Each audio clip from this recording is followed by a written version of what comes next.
बिल्कुल निखिल, सेटबैक केवल मनीष सिसोदिया के लिए ही नहीं है, बल्कि आप कह सकते हैं इसका असर संजय सिंह के मामले पर भी पड़ेगा, क्योंकि ये उम्मीद जताई जा रही थी कि अगर मनीष सिसोदिया को किसी तरह की कोई राहत मिलती है सुप्रीम कोर्ट से, तो उसी के आधार पर संजय सिंह भी जमानत के लिए दावा करेंगे। तो ये आज का जो फैसला है वो इस तरह से एक तरीके दोहरी मार है आम आदमी पार्टी के लिए।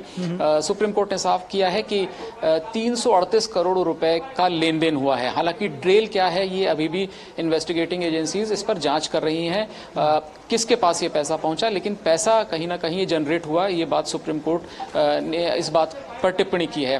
हालांकि बहुत ज्यादा डिटेल में कोर्ट नहीं गया है, क्योंकि सीधी बात है कि इससे ट्रायल पूरी तरह प्रभावित होगा।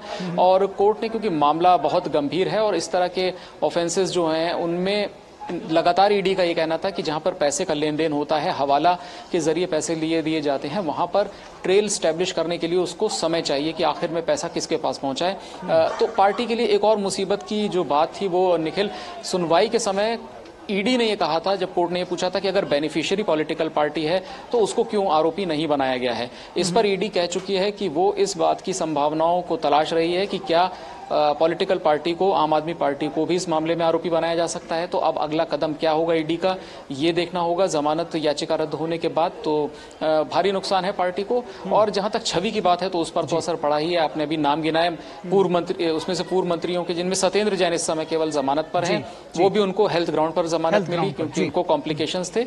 तो बाकी सबकी मुसीबतें वहीं के वहीं बरकरार हैं और उल्टा बढ़ती जा रही है। जी, निश्चित तौर पर तो ये किस तरह से आगे मामला चलेगा ये देखने की बात होगी। फिलहाल कम से कम 3 महीने तो मनीष सिसोदिया को जेल में रहना पड़ेगा। फिलहाल जो कानून के जानने वाले हैं वो कह रहे हैं कि ये वक्त और लंबा भी हो सकता है। फिलहाल बहुत शुक्रिया इस तमाम बातचीत और जानकारी के लिए।